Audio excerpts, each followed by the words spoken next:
Chers internautes, bonjour. Nous sommes aujourd'hui en compagnie de Michel Rimbaud. Bonjour, monsieur l'ambassadeur. Bonjour, bonsoir à tous les internautes. Oui.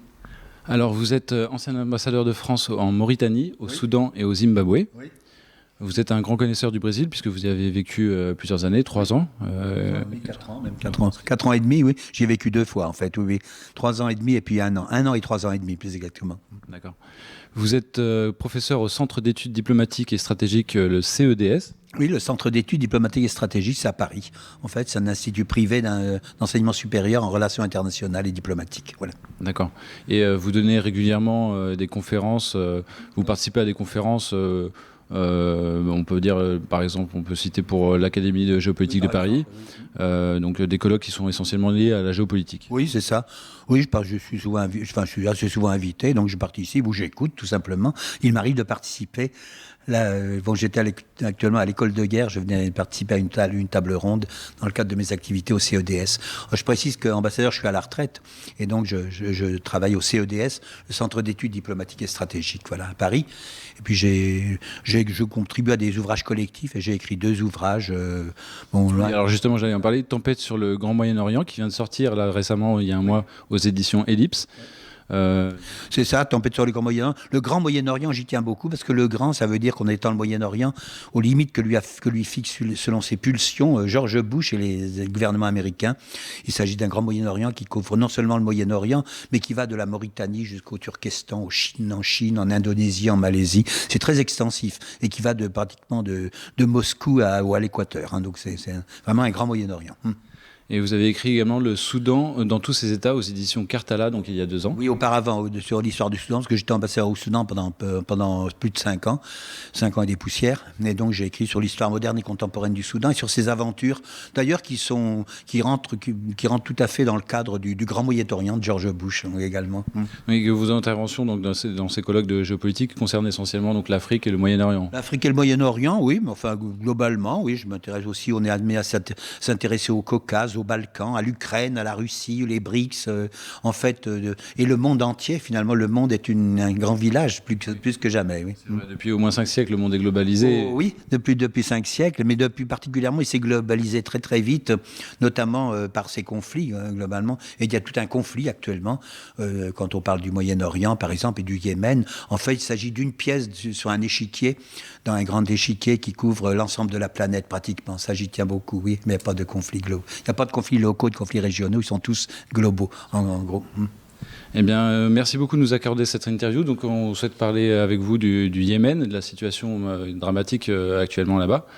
Donc, puisqu'il y a effectivement une rébellion chiite, donc les Houthis, donc, qui sont aux prises avec le président donc, yéménite. Oui. Voilà. Et donc, on peut le dire, hein, grosso modo, le président est soutenu par l'Arabie Saoudite, alors que les rebelles chiites sont dits pro-iraniens. Oui. Alors, est-ce que vous pourriez nous expliquer un petit peu les origines de ce conflit ? Écoutez, je pense que le Yémen est une terre turbulente. D'abord, c'est situé aux marges de l'Arabie Saoudite. C'est aussi peuplé que l'Arabie Saoudite et c'est très redouté par l'Arabie Saoudite. Du point de vue, tous les Yéménites sont musulmans. Et on découvre à l'occasion de ce conflit notamment qu'il y a une partie importante qui est chiite ou réputée chiite ou proche du chiisme. Le chiisme, en fait, n'est pas une religion. C'est seulement une branche de l'islam qui a lui-même des branches diverses. Les Houthis sont des zaïdites, comme on dit. C'est le nom d'une école de pensée religieuse. Bon, ça ne veut pas dire qu'ils sont musulmans, absolument. Et d'ailleurs, on n'en parlait pas très souvent auparavant, mais on en parle maintenant. On dit même qu'ils constituent une partie importante de la population yéménite, qui sont majoritaires dans le nord du pays et dans la région de Sanaa. Par contre, il n'y en a pas dans le sud Yémen. Moi, j'étais en poste au sud Yémen jadis, au temps de ma jeunesse folle. Mais au sud, les gens sont sunnites. Au nord, il y a plutôt des sunnites, notamment dans la région de Sanaa, où ils sont majoritaires. On dit que les zaïdites, qui ont donné qui sont le terreau d'où est surgie la rébellion Houthi, et leur milice armée, les Ansarullah, qui veut dire les partisans de Dieu, Eh bien, ces chiites et ces zaïdites, on dit, les chiffres varient, mais enfin, ils sont au moins à 25 ou 30%, certains disent 40%, certains disent même qu'ils constituent la moitié de la population yéménite. Et on n'en parlait jamais avant ce conflit. C'est assez curieux. En fait, ce conflit, il n'est pas né en fait le 25 mars ou au mois de mars.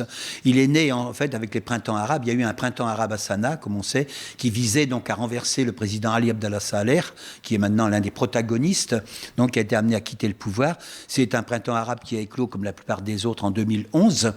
Et en fait, l'enjeu, l'Arabie saoudite, dans ce printemps arabe, a voulu intervenir, parce que c'est à ses portes, et c'est vraiment sa hantise, je crois, le Yémen, sunnite ou pas sunnite, chiite ou pas chiite. Je crois que le Yémen est la hantise de l'Arabie saoudite, parce que c'est une population nombreuse, industrieuse, qui est aussi peuplée que l'Arabie saoudite, et en plus, il y a une colonie de 3-4 millions de Yéménites qui vit en Arabie saoudite, qui forme une main-d'œuvre étrangère, mais arabe, et proche, finalement, des Saoudiens. Alors j'avais lu que, parce que vous l'avez mentionné, l'Arabie saoudite a peur des Yéménites, parce que aussi ils sont considérés comme des guerriers farouches dans l'histoire, et le Yémen n'a jamais fait partie du royaume de l'Arabie saoudite. Non. Le Yémen est une vieille terre, de vieille civilisation, et montagneuse, oui, grosso modo. Et puis en plus, il y a une province saoudienne, je n'incite pas du tout à la partition, à la sédition, mais notons que du point de vue historique, il y a une province saoudienne, l'Assir, qui est une province montagneuse du sud, qui est historiquement une province qui est yéménite, qui est de peuplement yéménite. Donc ça fait beaucoup de yéménites pour l'Arabie saoudite. L'Arabie saoudite abrite également, est une terre sunnite en majorité, mais il y a quand même une minorité chiite, notamment dans les provinces pétrolières de l'est du pays, donc près de la mer, du golfe d'Oman. Oui, et donc finalement, les chiites ou réputés chiites, disons, du Yémen, finalement, sont relativement proches de ceux de la minorité chiite d'Arabie saoudite. Mais les chiites, j'insiste, c'est pas une religion, c'est un ensemble d'écoles de pensée. Il y a des questions de succession du prophète qui sont extrêmement compliquées. Les chiites du Yémen ne sont pas, par exemple, la même école que les chiites d'Iran. C'est une question d'imam. On n'entrera pas dans ces détails ici aujourd'hui. Enfin, je crois que finalement, qui est-ce qui pousse à avoir une différence religieuse surtout? C'est souvent l'Arabie saoudite, en fait. C'est ce que j'allais dire, en fait. Les gens du Golfe. Parce que la preuve, c'est qu'on d'abord, la présence de chiites au Yémen était passée assez inaperçue, finalement. C'est dans le cadre de ces conflits qu'on dit il y a l'Iran derrière, peut-être, j'en sais rien, mais comme vous le disiez avant, je ne pense pas qu'il y ait de troupes iraniennes en Iran, même si l'Iran, bon, évidemment, a son jeu à jouer. Actuellement, le Yémen, c'est un des 3 théâtres qui sont actifs dans la région. Il y a bien évidemment le Yémen, c'est le plus récent, le plus chaud actuellement, mais les 2 autres sont toujours très très chauds. Il y a l'Irak et la Syrie. Et là, dans ces 3 pays, finalement, il y a une espèce de guerre aussi par procuration entre l'Arabie saoudite et éventuellement le Qatar, donc les puissances sunnites, comme on dit, et puis l'Iran, globalement. Donc vous rejoignez un petit peu l'analyse de Franck Mernier là, qui a été publiée dans le Figaro, donc chercheur au CNRS, qui explique que le Yémen est devenu le terrain d'une guerre par procuration entre Riyad et Téhéran. Donc vous précisez effectivement, comme on l'avait dit en préparant cet entretien, que Riyad est effectivement physiquement présent c'est pas physiquement. Et puis vous venez de préciser que ce n'est pas le seul théâtre d'opération, il y en a 2 autres qui précèdent. Il y en a 2 autres avec beaucoup d'intervenants étrangers. Au fond, tous ces événements n'auraient pas lieu s'il n'y avait pas des interférences étrangères. C'est pas des conflits. De même que le printemps arabe comment on va pas parler de la Syrie, mais enfin de la Syrie, de l'Irak, de la Syrie, mais du Yémen, du Libye, tout ça, ça valait beaucoup. Ça n'a eu lieu que par le biais de l'ingérence étrangère, que ce soit l'ingérence des pays musulmans de la région, du Proche-Orient, ou bien l'ingérence des Occidentaux, bien évidemment. Il y a toujours 2 branches, je dirais, de l'ingérence étrangère, la branche occidentale et la branche, disons, musulmane, arabe et ou musulmane, c'est-à-dire y compris essentiellement les Turcs, le Qatar, l'Arabie saoudite. On retrouve d'ailleurs ces agents dans la crise du Yémen. Peut-être pas les Turcs beaucoup, mais l'Arabie saoudite et le Qatar, certainement, il n'est pas loin derrière. Mais là, c'est l'Arabie saoudite qui prend en main les opérations, parce que c'est vraiment là, elle considère le Yémen comme son arrière-cour, mais une arrière-cour qu'elle redoute et qu'elle craint. C'est pas comme ça, une basse-cour. Alors, j'ai bien compris que c'est pas une guerre de religion au sens strict, c'est la religion sert de prétexte, de prétexte. Oui, de beaux prétextes, enfin, de beaux ou de vilains prétextes. Encore une fois, je pense que c'est l'Arabie saoudite et les pays du Golfe qui incitent, disons, à faire de ces guerres des guerres entre sunnisme et chiisme, parce qu'il s'agit d'avoir le contrôle de l'islam. Notons par exemple que l'organisation qui rassemble le mieux, qui rassemble depuis 1981 l'Arabie Saoudite et tous les pays du Golfe, c'est le Conseil de coopération du Golfe. C'est une organisation qui a été créée pour faire pièce à l'Iran. Non pas à l'Iran en tant que Perse et je ne sais trop quoi, mais à l'Iran de la révolution islamique. Mais alors, depuis que la Ligue arabe, la Syrie en a été exclue, il y a L'Arabe est colonisée par les pays du Golfe, par le Conseil de coopération du Golfe. La Ligue arabe est moribonde, elle s'est déconsidérée, elle a perdu sa légitimité. Alors justement, on va en parler.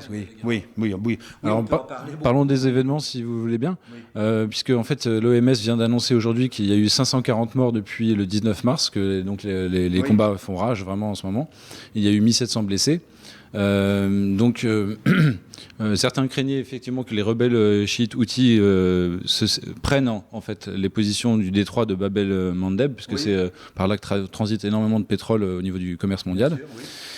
Et il y a eu donc l'opération Tempête décisive qui a été lancée par 9 pays arabes menés par l'Arabie Saoudite, plus le Pakistan, on peut le noter, à l'initiative de... Donc ça s'est passé le 24-25 mars. Donc est-ce que vous pouvez commenter un petit peu cette opération ? Écoutez, ça regroupe une partie des puissances. Le rêve de l'Arabie Saoudite, c'est de créer à cette occasion, à l'occasion de ce conflit, disons une force arabe commune qui a été créée d'ailleurs après le sommet de Sharm el-Sheikh en Égypte, c'est-à-dire samedi dernier, et qui comprend les mêmes pays, comme vous dites, y compris le Pakistan, dont c'est un peu curieux de dire ce qu'il vient faire par ici. Et puis, il y a le Soudan également, qui a pourtant beaucoup de problèmes chez lui, qui devrait bien s'en occuper plutôt que s'occuper des problèmes des autres. Et le Maroc ensuite. Mais est-ce que l'ONU est-ce que l'ONU a validé cette opération ? Non. De toute façon, non. Il y a c'est des pays de la Ligue arabe. Alors on considère que, le Conseil de sécurité n'a pas forcément à valider une opération si on ne lui demande pas son avis. Le Conseil de sécurité, je dirais s'il fait une intervention qui ne suscite... si c'est une intervention au titre du chapitre 7, par exemple, mais là, ils ne font pas d'intervention au titre du chapitre 7, c'est une intervention, disons, arabe, c'est des pays qui en ont décidé. Vous savez, actuellement, le problème, c'est que personne ne déclare plus la guerre à personne. Il y a des guerres qui commencent, donc on ne sait pas quand elles sont commencées. En Syrie, tout le monde est en guerre en Syrie, plein de gens sont en guerre en Irak, et au Yémen aussi, et il n'y a pas eu de déclaration de guerre, il y a seulement une force arabe qui est envoyée, comme de même qu'il y avait une force de l'OTAN qui avait été envoyée sur la Libye sous prétexte de protéger les populations à coups de bombardement. On peut préciser quand même que c'était quand même à la demande du président. Oui, on trouve toujours quelqu'un qui...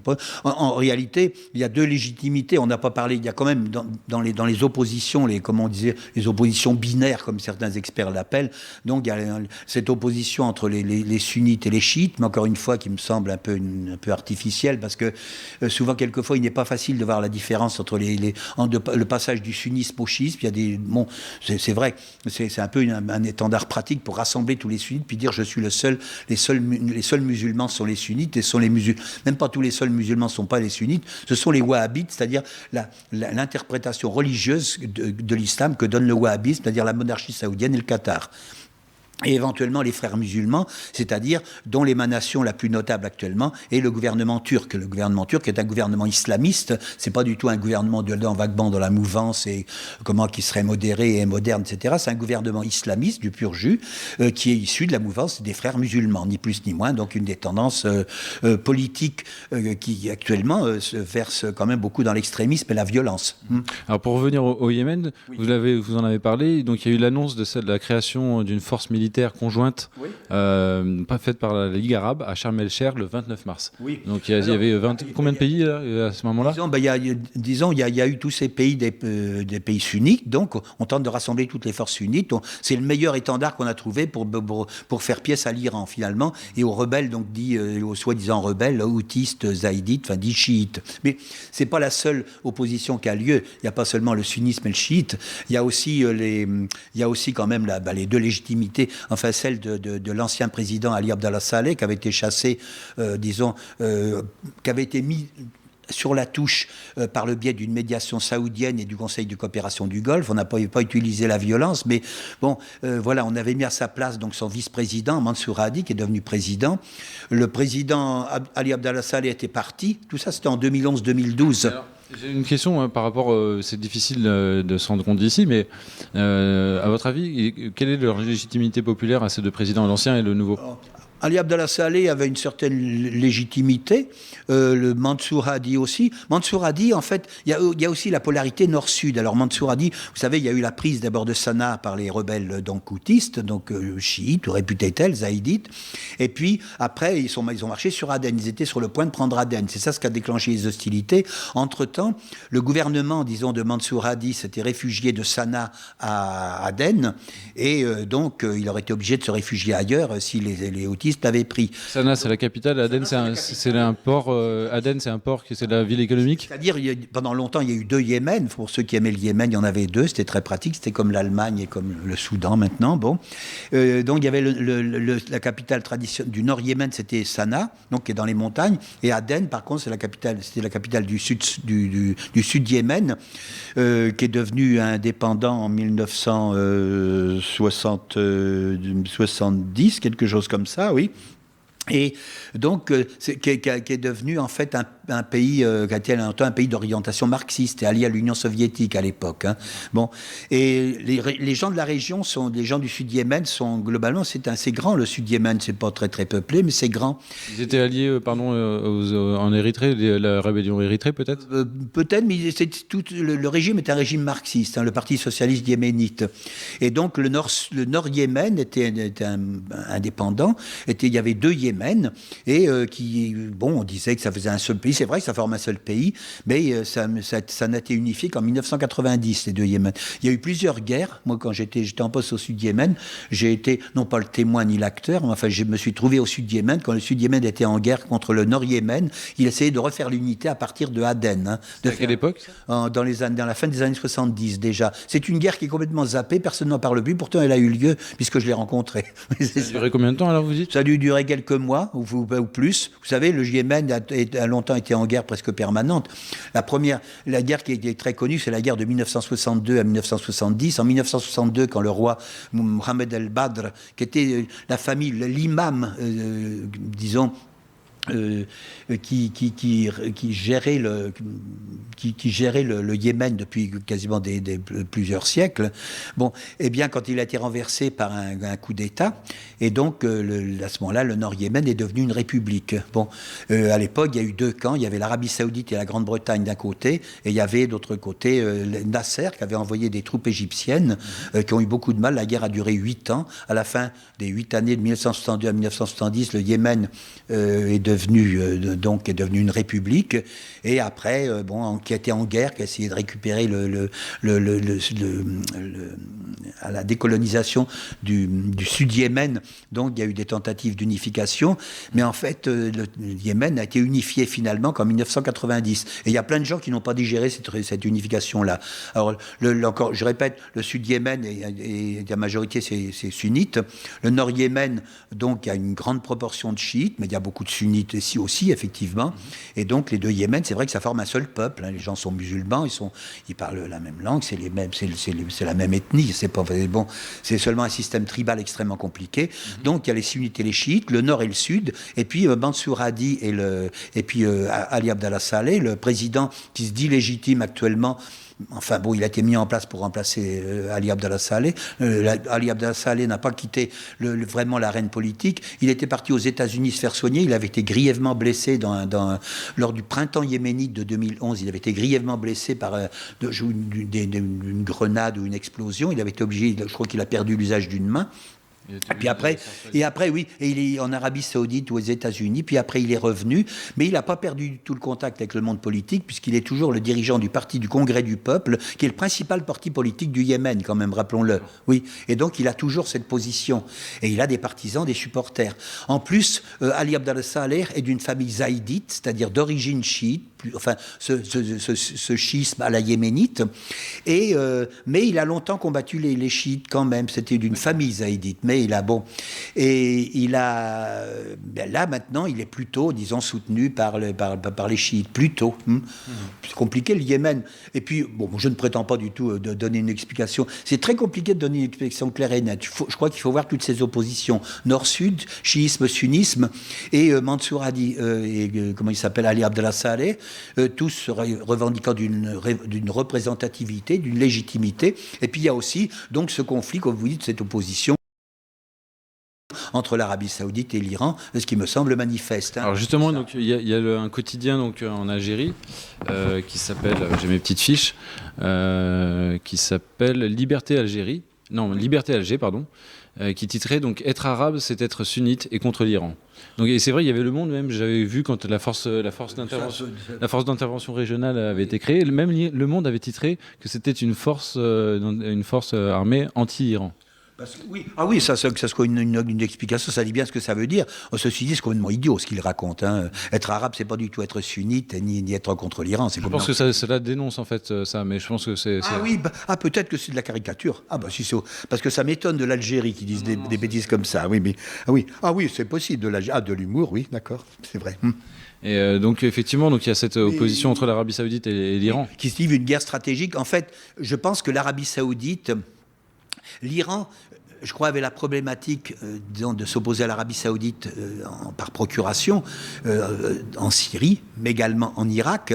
En Irak, je crois que c'est un combat désespéré que mène l'Arabie Saoudite, puisque les chiites sont majoritaires et le régime de Saddam Hussein était sunnite, mais c'était qu'une partie des sunnites, puisque c'était les Arabes sunnites. Les Kurdes sont sunnites également. Mais globalement, Kurdes ou Arabes en Irak, ils sont minoritaires. Ils représentent en Irak 40%.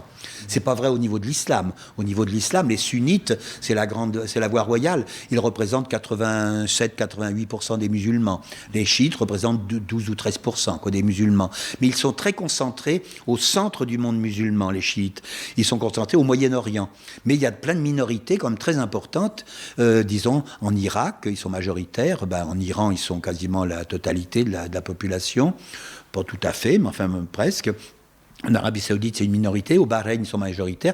En Yémen, donc on découvre qu'ils sont au moins entre un tiers et 40-45% au minimum. Certains disant qu'ils sont plus que ça, même encore. Bon, donc il y en a beaucoup. Alors, on a parlé du fait que le Yémen, c'est un théâtre d'affrontement fort entre l'Arabie Saoudite, l'influence de l'Iran et l'Arabie Saoudite. Mais on peut rajouter qu'il y a la Russie, là, qui le 4 avril a fait une intervention à l'ONU. La Russie est partie prenante dans tous ces... Bon, elle n'intervient pas. Elle mène une guerre par procuration contre les États-Unis, c'est autre chose. Bon, mais évidemment, contre ces gens en Syrie, c'est clair. Bon.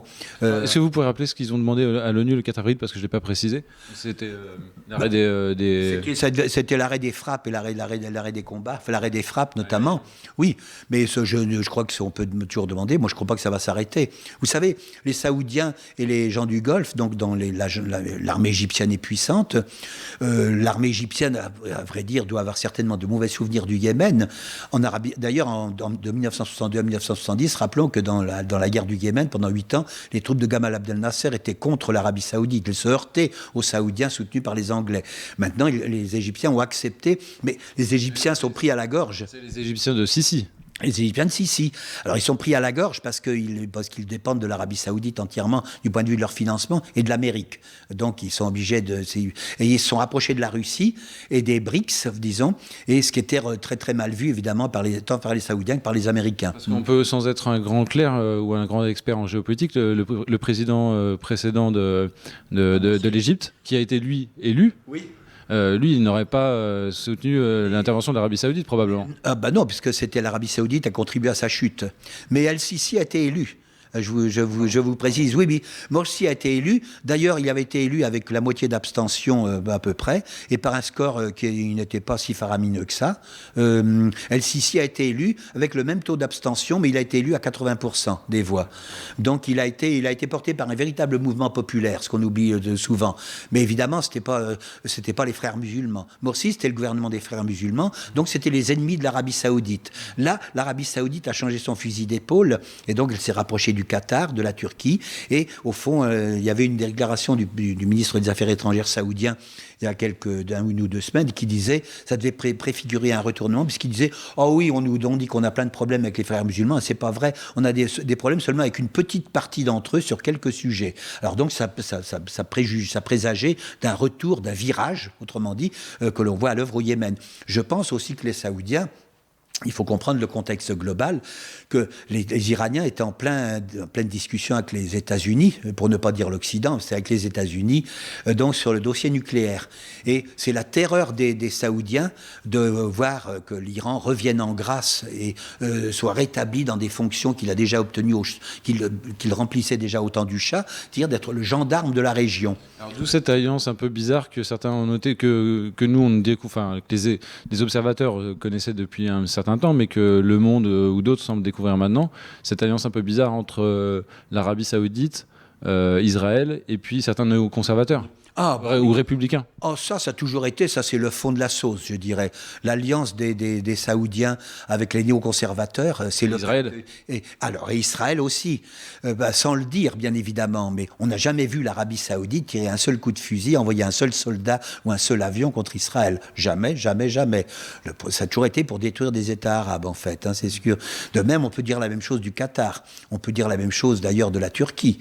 Bon, donc, et quant aux Américains, n'en parlons pas. Bon, mais globalement, les néoconservateurs, disons, se sont appuyés clairement dans les printemps arabes. Il y a eu cette conjonction, cette conjuration, comme on peut dire, donc de l'Arabie Saoudite, du Qatar, de la Turquie, combattant parfois les uns contre les autres, enfin défendant en tout cas des clans qui n'étaient pas exactement identiques, mais travaillant ensemble quand il le fallait. Et puis les autres pays du Golfe, et puis les monarchies de façon générale qu'on a essayé d'agréger aux monarchies du Golfe, comme la Jordanie et le Maroc, quand même. C'est pour ça qu'ils participent à toutes ces forces d'une façon ou d'une autre, politiquement ou militairement. Et puis, d'autre côté, il y a et puis les Occidentaux, donc les États-Unis avant tout, et puis l'Allemagne, et puis les deux comparses qui sont la France et la Grande-Bretagne, quoi. Bon, mais et finalement, aux États-Unis, ceux qui sont les maîtres de ce montage de la politique américaine, ce sont les néoconservateurs, donc qui sont au pouvoir, qui étaient au pouvoir, qui ont connu leur moment de gloire sous les deux Bush, le Bush père et le Bush fils. On n'a jamais trouvé de Bush Saint-Esprit, mais et puis ensuite, et sous l'administration Clinton, ne l'oublions pas. Et puis, sous l'administration Obama, les néoconservateurs occupent en Amérique ce qu'on appelle le pouvoir profond. C'est-à-dire, vous savez, c'est la haute hiérarchie militaire, les partis politiques, leur fond de sauce, la hiérarchie judiciaire, la hiérarchie ecclésiastique, les hommes d'affaires, les milieux d'affaires, les partis politiques, grosso modo, les républicains comme les démocrates. Qui se fréquentent via différents réseaux. Oui, mais disons, c'est en gros, c'est le pouvoir profond. D'ailleurs, en France, on peut dire la même chose. Il y a une école néoconservatrice, en Angleterre aussi, dans la plupart des pays européens, il y a des antennes néoconservatrices qui sont recrutées d'une façon ou d'une autre et qui vont, il n'y a même pas besoin de recevoir d'ordre, ils vont dardard et spontanément ils regardent ensemble dans la même direction. Ils y croient. Parce qu'ils y croient, par conviction. Il n'y a même pas besoin de les forcer. Au besoin, on pourrait les forcer un peu s'ils n'étaient pas assez ardents à l'ouvrage, mais enfin quand même. Ils y croient ou parfois même ils y ont intérêt.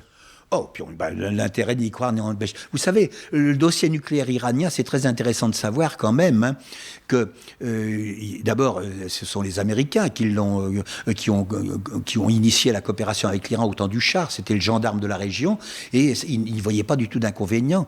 Et la France, d'ailleurs, avec Areva, était partie prenante. C'était prenante et tous les Occidentaux, les Allemands, etc., tous ceux qui ont cherché des noises à l'Iran, après. Donc, au temps du Shah, pas de problème. Vous me corrigez si je me trompe, mais l'Iran possédait 10% d'Areva, je crois, à une époque. Oh, c'est possible, ça je ne sais pas. Mais c'est possible, tout est possible dans ce bas monde. Il suffit de le vouloir. Mais je veux dire, je pense que le potentiel nucléaire iranien a été monté en coopération avec les États-Unis. Il y a des traités. C'est même quand Reagan a signé un traité de coopération nucléaire dans les années 70, il était poussé avec l'Iran, qui donnait à l'Iran finalement le contrôle possible de toute la filière nucléaire civile et donc militaire. Bon, pourquoi pas? Moi, j'y vois pas d'inconvénient. Puis on m'a pas demandé mon avis de toute façon. Mais il y avait quand même des personnages très recommandables derrière. Il y avait Donald Rumsfeld, il y avait Dick Cheney, Rumsfeld, Paul Wolfowitz, enfin tous les grands noms du néoconservatisme. Qui étaient dans le gouvernement Bush. Déjà, mais qui étaient déjà et c'est eux qui poussaient, disons, à signer un traité avec l'Iran parce que l'Iran, c'était le Shah. C'est avec la révolution islamique, en 1979, que tout d'un coup, l'Occident change d'avis. Et c'est en 2002, comme par hasard, qu'on découvre le dossier nucléaire iranien, après avoir réglé son compte. On a essayé d'abattre l'Iran par Irak interposé pendant la guerre Irak-Iran. Puisque vous vous rappelez, donc pendant une décennie, et puis une fois que l'Irak est à genoux et est en train de tirer la langue, et bien à ce moment-là, vous avez l'Iran, on dit on va faire sa fête à l'Iran, mais on va pas trop s'y frotter quand même. Il y a le dossier nucléaire iranien. En 2002, on fabrique le dossier nucléaire iranien en disant ah tiens, vous avez signé le traité de non-prolifération, on pourrait discuter de voir comment vous faites pour l'appliquer. Puis nous, c'est les 3 Européens. Donc ça fait 12 ans que Israël et d'autres répètent en fait que dans 6 mois, que l'Iran aura la bombe. Ah ben Israël n'a pas changé d'avis et les Occidentaux non plus. Ils pensent toujours que dans 6 mois, en réalité, je pense que c'est sûr que l'Iran a dû essayer de gagner du temps, mais je suis pas sûr que l'Iran veuille avoir la bombe nucléaire, mais peut-être qu'il va y avoir la capacité de la faire, ça c'est possible. Comme le Japon, là, ils sont à 6 mois d'eux. Oui, c'est les pays du seuil, comme on dit, mais c'est normal, c'est un grand pays. Bon, il y a eu des ambitions nucléaires qui ne gênaient personne. D'ailleurs, il y a dans les années 70, il y a 40 ans. Bon, je me permets de préciser, parce qu'on en avait parlé, j'avais parlé du livre de Roger Hawke, qui est sorti récemment donc, chez Fayard. Donc Roger Hawke qui était journaliste mais également espion pour le Mossad et qui avait été otage au Liban dans les années 80. Et il explique dans son livre, j'avais oublié d'en parler dans l'émission avec Bassam Tahan et le colonel Carvez sur la Syrie, pris en otage par les forces du Hezbollah. Oui. Donc à la demande de l'Iran qui souhaitait être payé, puisque c'était déjà la révolution islamique, qui souhaitait être payé des sommes que la France devait à l'Iran. Et la France refusait de payer, et même en partie, parce que l'Iran ne souhaitait pas forcément récupérer 100%, mais quand même une partie de l'argent. Et pour faire pression sur la France, donc il y a eu cette prise d'otage dans les années 80, et ce serait Kadhafi, d'après ce que raconte Roger Hawke, ça avait à prendre bien sûr avec des pincettes, bien sûr, avec au conditionnel, puisque ce ne sont que ces déclarations qui sont sorties de manière posthume. Et donc ce serait Kadhafi qui aurait servi d'intermédiaire pour payer, pour servir à la libération des otages. Tout ce qu'on a prêté au Hezbollah pour le déconsidérer et à l'Iran, je vous fais pas un dessin, alors je ne sais pas. Vous savez, il n'y a pas de gens, dans la politique, il n'y a pas d'innocents vraiment. Mais enfin, ce genre d'histoire est plausible d'après vous ? Moi, je ne sais pas. J'en sais rien. À vrai dire, je ne savais pas. Ce que je sais, en tout cas, c'est que quand le dossier nucléaire iranien, quand la révolution islamique est arrivée au pouvoir, donc le dossier nucléaire iranien a été créé de toutes pièces et on a commencé depuis en 2002-2003 jusqu'à maintenant. C'est maintenant qu'il est en train de se clôturer. Encore, je ne sais pas s'il est clôturé.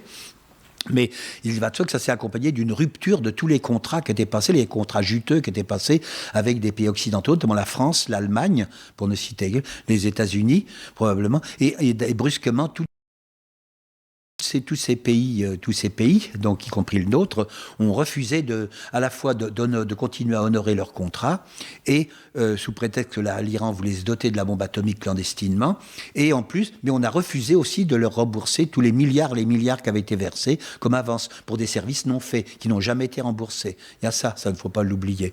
Après, l'histoire d'otages, je ne me lancerai pas là-dedans parce que je n'en sais rien. Et qui en est responsable, qui en est pas responsable. Vous savez, il y a eu tellement de manipulations. Il avait été enlevé où ça, au Liban ? Liban à Beyrouth, oui, tout à fait, dans les années 80. À Beyrouth, vous savez, tout le monde. Je ne sais pas, je ne sais pas du tout qui c'est, mais vous savez, il y a eu trop de manipulations à cette époque-là. C'est des histoires trop troubles. Et je ne sais pas. Lui-même étant espion, on peut se douter qu'il ne dit pas forcément la vérité. Pas forcément la vérité. Tant qu'à dire une version, autant dire une version qui arrange et qui peut arranger la cause que l'on prétend servir, quoi. Tout à fait. Alors, pour revenir au Yémen, et pour conclure un petit peu sur cette interview, donc aujourd'hui, il y a le CICR qui est arrivé à Sanaa. Oui. Est-ce qu'on peut en profiter pour essayer de parler un petit peu d'espoir ? Qu'est-ce qu'on peut espérer pour les Yéménites ? Écoutez, moi je ne sais pas si on peut espérer grand-chose. Toutes les guerres finissent par se terminer, heureusement. Mais ce qu'on n'a pas oublié, on a oublié de noter, c'est que ce qui n'est pas rassurant, d'ailleurs c'est pas ça qui va donner de l'espoir, mais c'est l'entrée en piste de Al-Qaïda et de Daesh, et donc l'État islamique. Al-Qaïda est implanté au sud Yémen notamment. C'est même le seul endroit où Al-Qaïda, pas l'État islamique, mais Al-Qaïda dispose d'une base territoriale qui couvre donc, qui a vocation à couvrir le Yémen et l'Arabie Saoudite. Ah, oui. Et ils sont basés au sud Yémen. Mais ils sont basés donc au sud Yémen et ils contrôlent une partie, enfin ils sont présents au sud, dans le sud Yémen, donc la région d'Aden, enfin, toute cette région-là, c'est au sud qu'ils sont présents. Daesh, l'État islamique, s'est rappelé qu'est le concurrent et à la fois le fils ou la fille de Al-Qaïda et qui navigue dans les mêmes eaux. Mais il y a une rivalité, il y a sans doute le fils qui veut prendre, la fille qui veut prendre la succession de la mère, enfin Daesh qui veut prendre la succession et supplanter Al-Qaïda au plan mondial pour faire un califat, un État islamique. Daesh est entré en action directement au Yémen et de la manière qui est sa principale compétence, c'est en faisant un attentat dans une mosquée chiite qui a fait quand même 200 morts. C'était au mois de mars, un petit peu avant la constitution de la force arabe, etc. Tout ça, donc, pour s'opposer, évidemment, c'était pour intimider, marquer sa présence face aux houtistes, aux zaïdistes, enfin aux chiites, disons. Mais alors, donc on a ces deux, Al-Qaïda et Daesh sont donc présents, mais Al-Qaïda est présent physiquement, Daesh s'est manifesté par cet attentat, globalement, qui a fait quand même pas loin de 200 morts ou je sais pas combien, et 200 blessés. C'est énorme, hein. On avait oublié de relayer ça. Dans une mosquée qui était fréquentée par des chiites, hein, parce que les chiites peuvent fréquenter les mêmes mosquées, c'est le cas notamment au Yémen, que les sunnites, hein. On ne demande pas de carte d'identité, on ne distingue pas un sunnite d'un chiite comme ça, hein, sauf s'ils mettent un badge, mais enfin, bon. Et donc, il y a ça. Il y a donc ces mouvements. À noter que le président Mansour Hadi, quand même celui qui était à Aden, qui avait donc fui Sanaa après avoir été mis en résidence surveillée lorsque les houtistes ont pris Sanaa, il y a déjà quelque temps. Il avait été en résidence surveillée. Il avait fui en février, à la mi-février, il avait fui Sanaa dans des conditions rocambolesques pour rejoindre Aden. Et là, il ne voulait pas se faire réattraper une deuxième fois.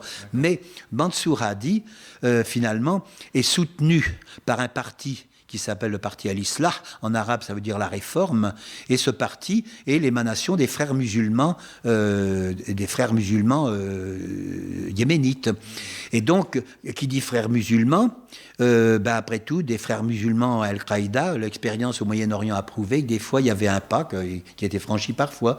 Les frères musulmans, c'est un mouvement d'islam politique, mais qui a eu toujours sa branche violente et sa branche armée, quelquefois, comme en Syrie, peut-être pas en Irak, mais en Syrie au moins, et dans d'autres régions, peut-être en Libye. Et en tout cas au Yémen. Et donc le parti Islah, c'est le parti qui soutient quand même Mansour Hadi. Et donc de là à dire, je dirais pas que Al-Qaïda soutient Mansour Hadi, mais je ne suis pas sûr. En tout cas, ils sont pas vraiment ennemis. Si Al-Qaïda combat quelqu'un, c'est pas Mansour Hadi, c'est peut-être plutôt Ali Abdallah Saleh. Ça c'est certainement vrai. Daesh également. Alors ensuite, Ali Abdallah Saleh n'a pas toujours été l'ami des houtistes, des Ansarullah et des chiites, bien qu'il soit d'une famille, disons, d'ascendance chiite, certainement, mais je pense qu'il a un peu changé d'avis. Il avait besoin de trouver des soutiens quand même. Hein. Donc, il y a eu... on a prêté une fausse réputation de pacifisme à la révolution yéménite dans ses débuts, c'est-à-dire au printemps arabe en 2011. C'était une fausse réputation. On disait que bien que le pays soit surarmé, on compte autant d'armes que de Yéménites à peu près, ce qui fait quand même 28, 29 ou 30 millions, enfin quelque chose comme ça, entre 25 et 30 millions, quelque chose comme ça, ça fait beaucoup d'armes. Et il est tentant de s'en servir. Alors, mais on disait que ça avait été remarquablement pacifiste. En réalité, quand on voyait le bilan donné par le gouvernement de transition, justement, quand Ali Abdallah Saleh est parti, et quand il a été remplacé par Mansour Hadi, le bilan au bout d'un an de printemps arabe, pour le Yémen, ça donnait quand même 2 ou 3 000 morts, quelque chose comme ça, 2 ou 3 000 morts, et puis des blessés, je sais pas, 10, 15, 20 000. Pour un printemps pacifique, c'était quand même beaucoup. Et d'autant plus que les deux camps, finalement, le camp pro-Abdallah Saleh et le clan rival, peut-être le clan de Mansour Hadi, finalement, enfin les révolutionnaires, soi-disant, entre guillemets, du moins ceux qui ont... Il y avait des manifestations de masse, à peu près de volume identique des deux côtés, c'était très flagrant. Bon. Donc, et un camp était soutenu par les Saoudiens, c'était plutôt celui de Mansour Hadi, mais ils ont essayé d'avoir une médiation pacifique avec le Conseil de coopération du Golfe, aidé par l'Union européenne d'ailleurs, qui intervenait déjà dès avril 2011, c'était en avril 2011. Mais dès le début, les deux camps ont été rejoints qui, par des éléments proches des frères musulmans, du côté des islamistes, par Mansour Hadi, et qui, du côté, je dirais, des zaïdites, c'était les gens qui s'opposaient au gouvernement. Et donc, finalement, il y avait déjà cette intrusion de groupes de gens qui étaient armés, de milices armées, les Ansarullah d'un côté, et de l'autre côté, des gens qui étaient plutôt armés, mais plutôt du côté des frères musulmans. Et le bilan des morts était quand même, il y en avait quand même pas mal. Et tous les ans, il y en avait. Alors, on continue à dire que c'était pacifique. Quand on y regarde de plus près, c'était pas si pacifique que ça. Alors, il y a eu peut-être moins de victimes, manifestement, qu'en Libye, où les bombardements de l'OTAN, les bombardements humanitaires ont fait beaucoup de dégâts, quoi. Mais disons, il y en avait quand même pas mal. Et c'était pas seulement à Sanaa, au Yémen, ce qui était étrange, enfin, ce qui était à noter, c'est que les manifestations de masse et tous les mouvements et les morts, les victimes avaient lieu dans tout le Yémen, partout, toutes les villes. C'est un pays peuplé, le Yémen, finalement, donc notamment la partie nord.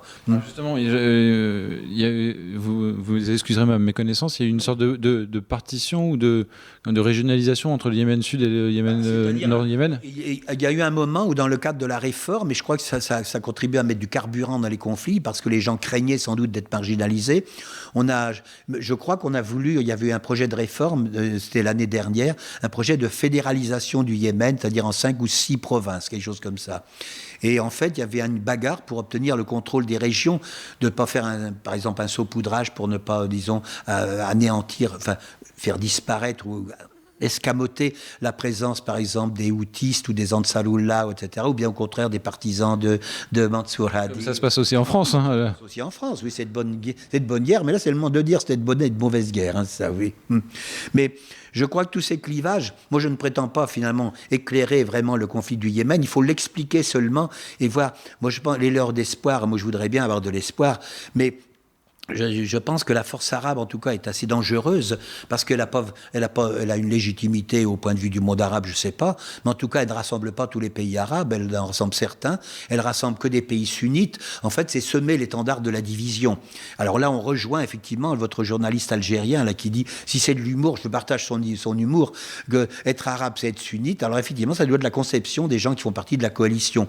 Pour El-Sisi, c'est extrêmement décevant parce qu'on pouvait penser pendant un moment qu'il ferait reprendre à l'armée égyptienne et au fond à la hiérarchie militaire égyptienne sa place dans le mouvement national arabe, ce que manifestement il n'a pas fait, qu'il n'a pas eu l'audace de faire, la hardiesse de faire, parce qu'il s'est rapproché à un moment donné de la Russie et de la Chine, peut-être il voulait se rapprocher de la Syrie, peut-être de l'Irak, et puis voir, qui ne sèche pas, de l'Iran en tout cas, mais je ne sais pas.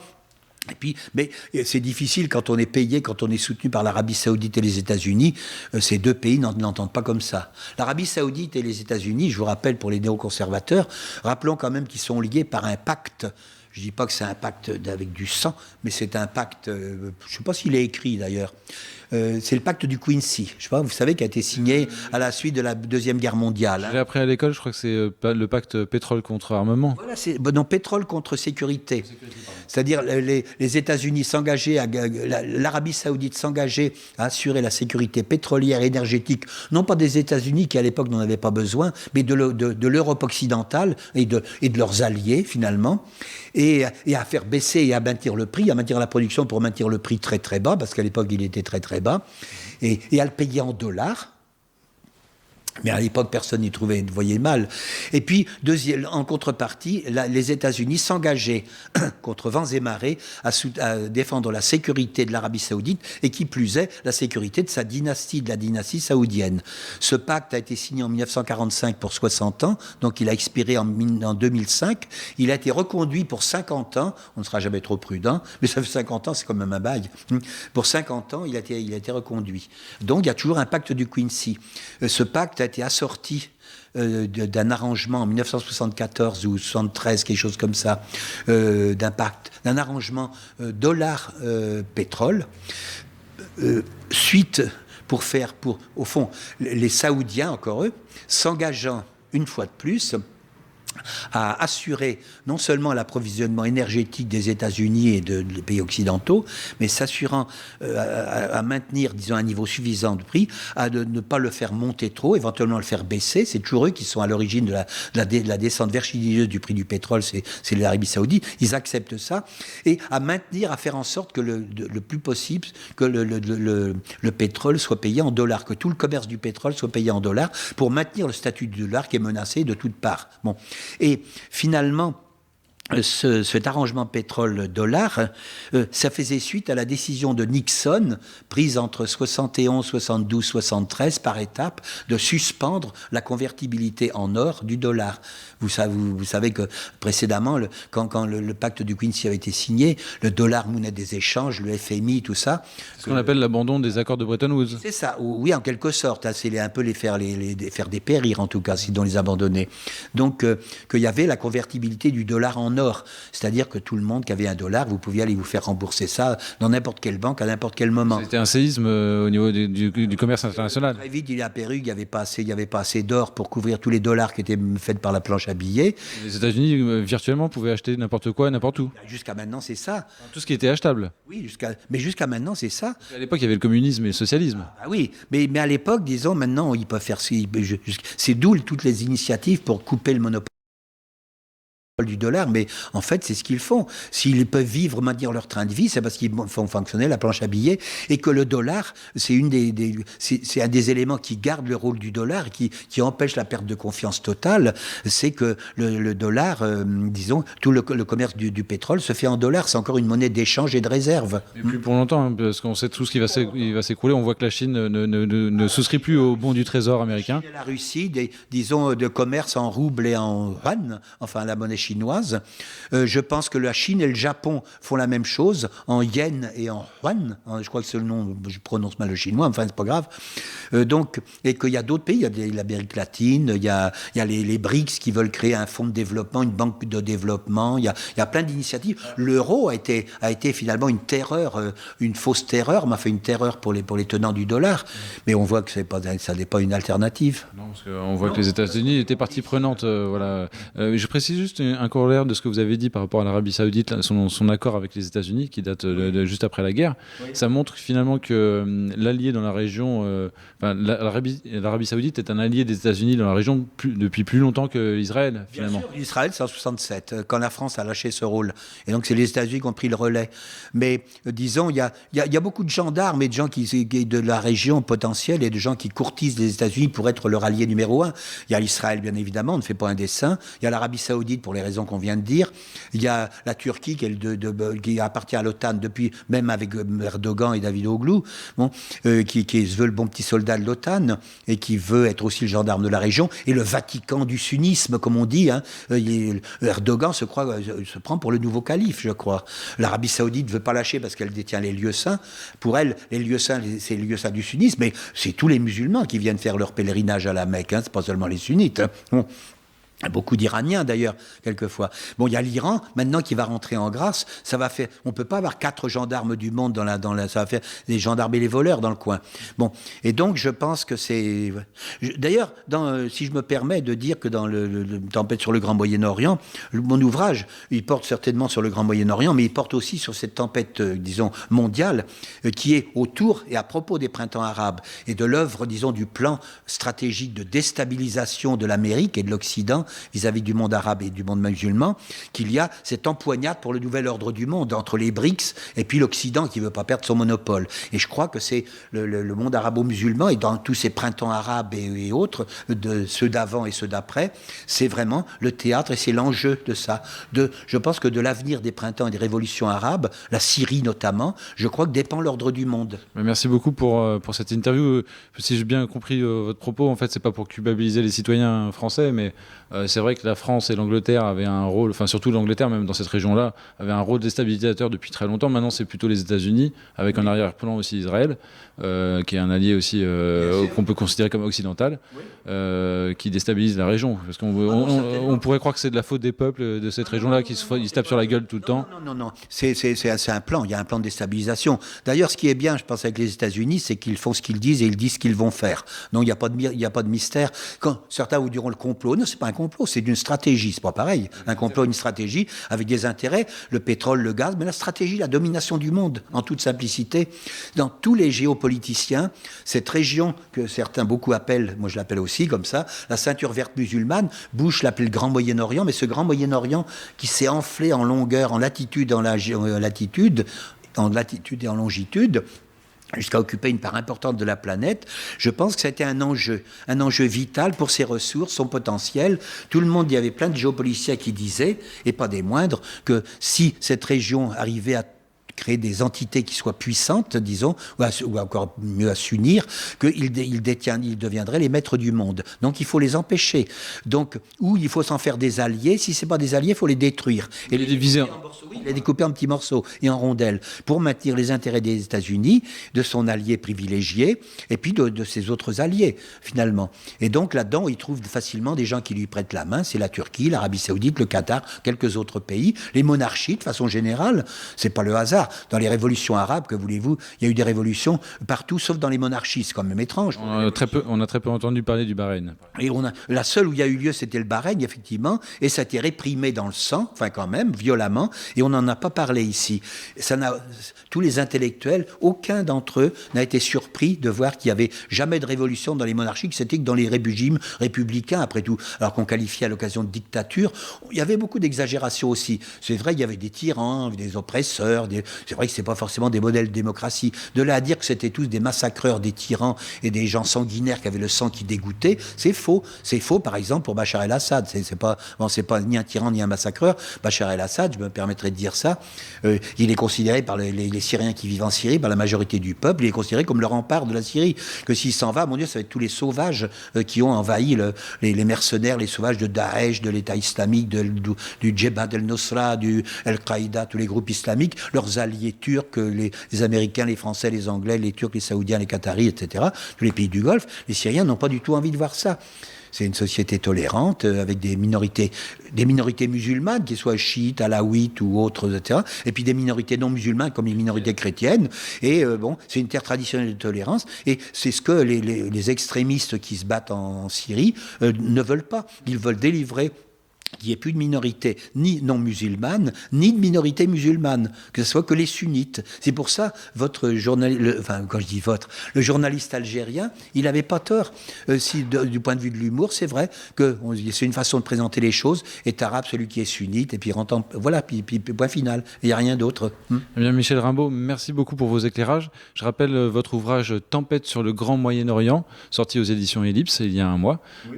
Et donc, puisque vous parlez du Grand Moyen-Orient, si les internautes ont la curiosité d'aller regarder également sur Internet la carte, puisqu'il existe une carte de ce... Oui, il existe des cartes. Ça correspond d'ailleurs à peu près, enfin en bonne partie, la carte des revendications, il faut cliquer sur Internet, des revendications de l'État islamique, de Daesh, donc qui veut dire Daoula Islamia fil Irak wa Sham, c'est-à-dire l'État islamique en Irak et au Levant. C'est ce que ça veut dire. Daesh, c'est l'acronyme en arabe, mais on l'appelle l'ISIS ou l'ISIL, ça dépend de l'État islamique. Donc cet État islamique donc a des revendications sur la carte des allégeances qui ont été données officiellement ou officieusement, et la carte finalement du futur État islamique tel que les dirigeants de Daesh, de l'État islamique, se le figurent à l'avenir. C'est très intéressant. Elle est compatible avec la carte du Moyen-Orient. Elle est compatible avec le Moyen-Orient, d'ailleurs, ne constitue même pas l'ensemble. Ça constitue seulement une bonne partie, mais pas l'ensemble. Parce que la carte des prétentions de Daesh, ça va évidemment de l'Indonésie, tous les pays musulmans, les Philippines, l'Indonésie, la Malaisie, le Bangladesh, l'Inde en entier. Il n'y a pas d'hindouisme tout. L'Inde, toute l'Asie centrale, bien évidemment, une partie de la Russie, tous les Balkans. L'Afrique, toute l'Afrique jusqu'au golfe de Guinée, vous voyez, jusqu'à l'équateur. Et bon, c'est surprenant cette carte. Alors, je me permets de citer. Et l'Europe, bien sûr, ça couvre des parties de l'ancienne Yougoslavie, des Balkans, etc. Ah, c'est prodigieux. C'est la carte de Daesh. Alors ça, c'est encore le grand Moyen-Orient poussé à son. C'est le big Moyen-Orient. Si on était au McDo, on dirait du coup. Alors, la carte du grand Moyen-Orient, il y avait, je cite notamment ses travaux parce qu'il a été l'un des premiers à en parler au grand public, aux internautes. En tout cas, c'est Pierre Hillard. même si on ne partage pas forcément toujours toutes ses analyses, mais il a parlé très très bien de cette carte du Grand Moyen-Orient. Voilà, donc je vous remercie beaucoup pour toutes vos analyses. J'espère. C'est très compliqué la question du Yémen. Hein. Peut-être que mes explications n'ont pas simplifié les affaires, mais j'espère qu'elle va ramener quelques éléments de réflexion et de nuance, en tout cas, dans les jugements, peut-être des fois. J'en suis certain. En tout cas, merci beaucoup. Je vous en prie. Allez, bonne soirée à tous les internautes. Également.